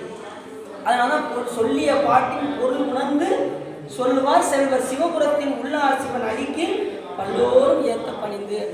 அப்படி சிவத்தொண்டில் முக்கியமானது இறைவனை போற்றி பாடுவதற்கு அவ்வளவு சிறப்பு. ஞானசம்பந்த பெருமான் அப்படி ஒரு தரமாக பாடிக்கொண்டே வந்தார். ஒரு பெண் வந்து என்ன செஞ்சா, திரு மருகல் என்கின்ற தளத்தில் முதல் நாள் இரவுல ஒரு பையனை கூப்பிட்டு ஓடி இருந்தார். அந்த பையன் எப்படிப்பட்டவன் அப்படின்னா, அந்த பொண்ணோட அப்பா அவருக்கு 7 குழந்தைகள். 7 குழந்தைங்க அவனை கெட்டித்தரேன்னு அவனை ஏமாற்றி 6 பெண்ணையும் கெட்டி கொடுத்து கடைசி பொண்ணு ஒன்றுதான் இருந்துச்சு. இந்த அம்மா பார்த்துச்சு, இந்த அப்பா ஒரே எல்லாத்தையும் கெட்டி கொடுத்தாரு, நம்மளே இப்படிதான் செய்வார் போல தெரியுது அப்படின்ட்டு அந்த பையனை கூப்பிட்டு இது ஓடி போயிடுச்சு. இந்த பொண்ணு இவர் கண்டிப்பாக நாளைக்கு நம்மளே ஏமாற்றம் செய்வார், அதனால நம்ம மாமாவை போட்டு ஓடிட்டாங்க. ஓடி போய் திரு மருகல் என்கின்ற தளம் வச்சு அந்த இடத்துல இரவு பொழுது தங்கினார்கள். தங்கும் பொழுது என்ன ஆச்சு அப்படின்னா, அந்த நேரத்தில் கல்யாணம் முடிக்காமல் என்ன செய்ய மாட்டாங்க, ஒரு ஆண் மகனை எந்த பெண் மகனும் தொடமாட்டார்கள். இரவு பொழுது பார்த்தீங்கன்னா ஒரு நாகம் தீண்டியது, ஒரு பாம்பு தீண்டி அந்த பையன் என்ன பண்ணிட்டா இறந்தது. என்ன ஆயிடுச்சு அப்படின்னா, அந்த பெண் வந்து அழுதா, அப்படி அழுதா, தொட்டு அழுகிறான்னு பார்த்தாலும் தொடக்கூட முடியல, ஏன்னா கல்யாணம் முடிக்கல. மறுநாள் காலையில் தான் இவங்க திருமணம் முடிக்க வேண்டும் என்று இருந்தார்கள். அந்த நேரத்தில் ஞானசம்பந்தம் அது பாடிட்டே வந்தார், ஒவ்வொருத்தரமாக பாடிட்டு வந்தார். இந்த நிலையை பார்க்குற ஒரு அழுகுரல் கேட்டதும் உடனே வந்தார் சுவாமி. உடனே என்ன பண்ணல அப்படின்னதும் உடனே இந்த மாதிரி விஷயத்தை பூரா எடுத்து சொன்னால் அந்த பெண்மகள். உடனே அப்போ ஞானசம்பந்த பெருமான் சுவாமியை போற்றி பாடினார். எப்படி பாடினா தெரியுமா?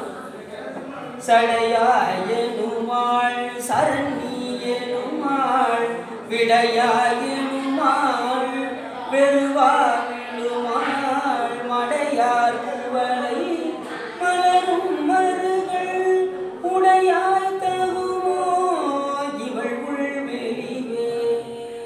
சாமி அந்த சாமியை பார்த்து சொன்னார், திரு மருகளில் இருக்கக்கூடிய பெருமாளை பார்த்து, சாமி இவர் சடையாய் எனுமாள் சரண்டி எனுமாள் விளையாய் எனுமாள் வெறுவா விழுமாள், இப்படி உன்னை பார்த்து சடையாய் விடையாய் அப்புறம் சிந்தாய் எனுமாள் சிவனே எனுமாள் முந்தாய் எனுமாள் முதல்வாய் எனுமாள், இப்படி உன்னை கூட்டு கூட்டு அழுதாலே இந்த அழுகுறல் உனக்கு கேட்கவில்லையோ என்று ஞான சம்பந்தம் பாடினார். அந்த பெண் அப்படி அழுதார், எனக்கு சிவபெருமான் இருக்காரு, அவர் என்னை விட்டுற மாட்டாரு அப்படின்னு உறுதிப்பாடோடு அந்த பையனுக்காக ஏங்கினாலாம் அந்த பெண். சிந்தா எனுமாள் சிவனே எனுமாள் அப்படி சொல்லி சொல்லி அழுதான். சிந்தாய் சிவனே அப்படின்னு சொல்லி அழுதான். முந்தாய் எனுமாள் முதல்வாய் எனுமாள் கொந்தார் குவளை குலக்கும் மருகள் எந்தாய் தகுமோ இவள் ஏசரவே என்று பாடினான். உடனே தூங்கி எழுந்தது போல எழுந்தான். அப்ப பாடினால் இறந்தவர்களை கூட உயிர் செல்லக்கூடிய ஒரு தொண்டு முக்கியமானது. பாடல் தொண்டு சிவன் தொண்டில் முக்கியமானது. இரண்டாவது சுவாமியை போற்றி பாட பாட நமக்கு என்னாகும் ஆகவே இறந்தவர்களையும் மிக்கக்கூடியது திருமுறை. அதனால அந்த திருமுறைகளை பாடினால் சிவபெருமானுடைய அன்பை நாம் பெறலாம். அது மாதிரி அப்பர் சாமி நிறைய இடத்துல பார்த்தீங்கன்னா அந்த இறந்த அந்த மூத்த திருநாவுக்கரசி சாமி என்ன பண்ணாரு, அந்த திங்களூரில் வைத்து ஒன்று கொள்ளாமல் அவர் சிந்தை உயர்வதை என்ற பதிகம் பாடி மீண்டும் உயிர்ப்பித்து கொடுத்தார் இது அப்பர் சுவாமி. அப்புறம் இறந்து போன அந்த எலும்பை பெண்ணாக ஆக்கி அந்த பூம்பாவை உயிரோடு எழுப்பித்தார் ஞானசம்பந்தர். எதால பாடல் பாடி மட்டிட்ட புண்ணியம் காடல் மட மயிலை கட்டிட்டம் கொண்டான் கபாடி சரம் வந்தான் ஒட்டிட்ட பண்பின் ஒரு திற பல்கணத்தார்க்கு அட்டிட்டல் காணாதே போதியோ பூம்பாவாய் என்று அந்த பதியம் பாடி என்னது இறந்து போன பெண் அந்த எலும்பை என்ன செஞ்சாராம் அப்படியே உருவம் கொடுத்து ஒரு உயிரை கொடுத்தாரா ஞானசம்பந்தர். அப்படி பாடலுக்கு அவ்வளவு சிறப்பு. நாம பாடினாலும் சுவாமி என்ன செய்வாரு, உண்மையான அன்பை நமக்கு அவன் மேல் நமக்கு அன்பு வரணும் நம்ம சொல்லிக்கிட்டே இருக்கோம். எப்படி அன்பு வரும்? அவனை போட்டி பாடினால்தான் நமக்கு அவர் மேலே அன்பு வரும். சொல்லுவோம் திருத்தொண்டு செய்தால்தான் அவர் மேல் நமக்கு அன்பு வரும். எல்லாரும் சொல்றாங்க சாமி மேலே அன்பு வைக்கணும்னு. எப்படி வரும்? சும்மா இருந்து அன்பு வந்துருமா? தொண்டு செய்தால்தான் இறைவனை நினைக்க முடியுமே தவிர தொண்டு செய்யாமல் இறைவனை நினைக்கவே முடியாது. அதனால்தான் ஆமாறு உன் திருவடிக்கு அகமுடையன் அன்புருகேன் பூமாலை புனைந்தேத்தேன் புகழ்ந்து உரையேன் புத்தேரி கோமானின் திருக்கோயில் தூகேன் நடுகேன் கூத்தாடேன் சாமாரே கொள்கின்றேன் சதுராளா பேசுகிறேன். உழவார பணியில் செய்யும் போது அப்படி செய்யணும். இப்போ கோயிலுக்கு நீங்கள் உள்ளே வரீங்க. உள்ளே வரும்போது நீங்கள் என்ன செய்யணும் அப்படின்னா, உள்ளே வந்து ஏதாவது ஒரு பணி செய்யணும். நீங்கள் உங்களுக்கு பல அகப்படையில் நீங்கள் என்ன செய்ய மாட்டீங்க, தொண்டு செய்ய மாட்டீங்க. நீங்கள் வந்து சாமி தரிசனம் பண்ணிட்டு வெளியில் போயிடுவீங்க. அதுக்கு முன்னாடி நான் அறிவிப்போட ஒரு இதை எடுத்துக்கோங்க. ஒரு கேள்வியோடு உள்ள வந்துடும். வரும்போது அங்கேருந்து ஒரு வேஸ்ட் பேப்பர் இருக்குது பார்த்தீங்களா, அதை தூக்கி அதில் போட்டு அந்த 30 கிலோ போட்டு போயிட்டீங்கன்னா ஒரு தொண்டை செய்யலாம்ல. இது ஒரு திருத்தொண்டு தானே. இத்தனை கோயிலுக்கு வந்த மாதிரி ஆயிடுச்சு. ஒரு தொண்டு செய்யலாம். எதை செய்தாலும் தொடர்ந்து செய்வதற்கு பேர் தான் தொண்டு என்று பேர். எதை செய்தாலும் தொடர்ந்து செய்வது. 10 நாள் செஞ்சீங்க, இப்போ ஒரு வாரமா விட்டுட்டேங்க அந்த பணியை அப்படின்னு என்ன அர்த்தம்? இறைவன் அருள் அங்கே கூட்டி வைக்கணும். ரெண்டாவது தொடர்ந்து செய்ய வேண்டும் என்கின்ற எண்ணம் நமக்கு வரணும். அப்படின்னா தான் சுவாமி கூட்டிப்பாரு. எண்ணம் இல்லாமல் வந்து வழிபாடு செஞ்சோன்னு வச்சுக்கோங்க, நமக்கு 10 நாள் லீவ் போட வேண்டிய சூழ்நிலை வந்துருக்கீங்க. நம்ம எப்படி எடுத்துக்கணும்னா, பிறகு தப்பிடி எப்பிறகு வாய்க்குமோ என்கின்ற அடிப்படையில் இந்த பிறகு நம்ம என்ன செய்யணும், நல்ல பொழுதாக இறை பொழுதாக கிடைக்கும்.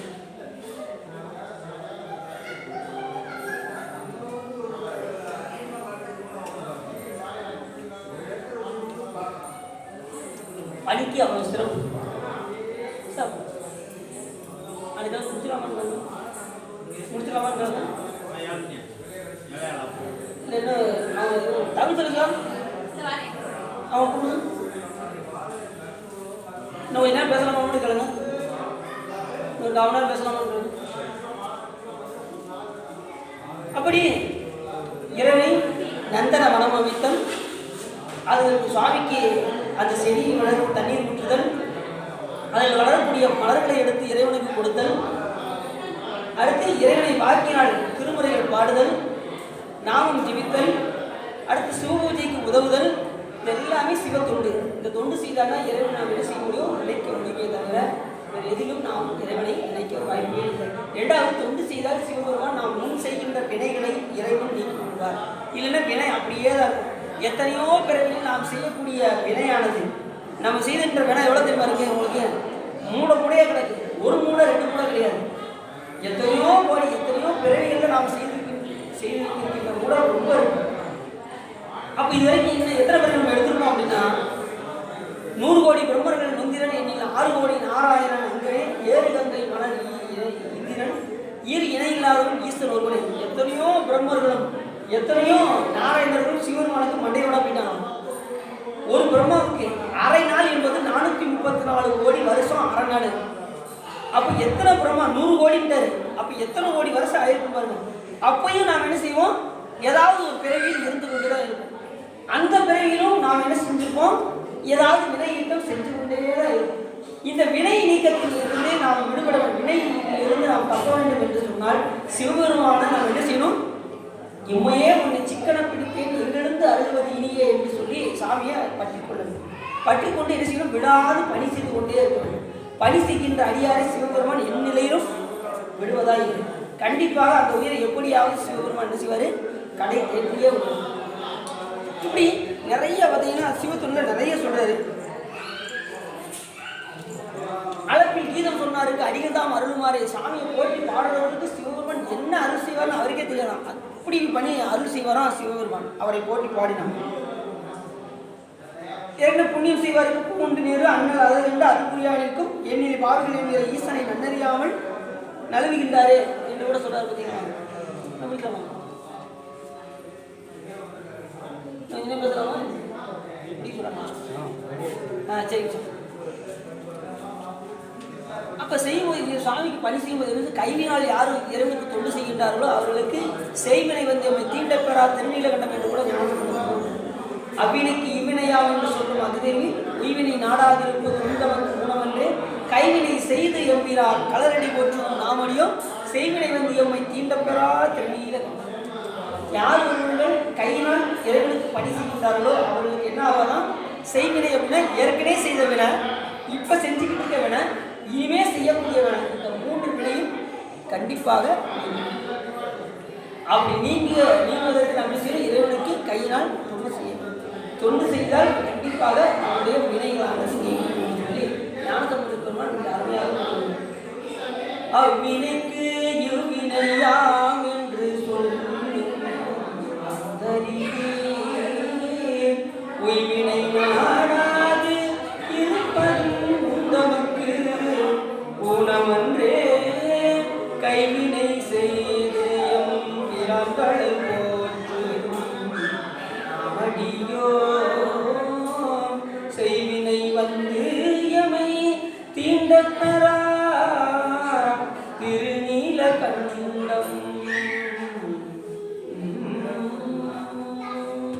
என்று அருமையாக பாடினார். இருந்தாலும் உள்ளம் நிறைந்து உவகை சிறந்து இந்த சிவத்தொண்டு என்கின்ற தலைப்பில் பேசிய அடியரை உற்சாகப்படுத்தி கேட்ட உங்கள் அனைவருக்கும், உள்ளம் நிறைந்து உவகை சிறந்து கேட்ட உங்கள் அனைவருக்கும் நன்றி கூறி திருக்குறள் பாடி அனைவரை நிறைவேற்றி